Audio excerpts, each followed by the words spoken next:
interesting question over here. They've given you two curves. They've told you that they intersect at 2 points. They've asked us to find the x-coordinates of the points of intersection in part A. But then part B asks you to find the area enclosed by the two curves. So I'm going to tackle this over 2 videos. First up, I want to show you how we can diagnose which curve is which. Because whilst they've given you the equations of the two curves, they haven't told you which one is which. So let's have a look at this curve over here. Now, I've mentioned before in a previous video that when your curve touches the x-axis and simply bounces off, that is classified as a double root.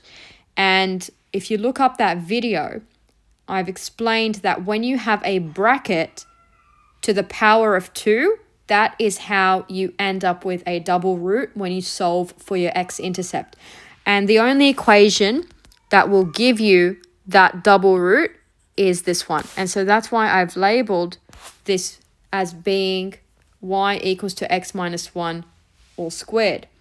Now, if you were to look at the other curve, it is clearly y equals to 5 minus x squared because the parent curve would have been y equals to minus x squared, since it is a concaving down parabola that is symmetrical or has its turning point about the y-axis.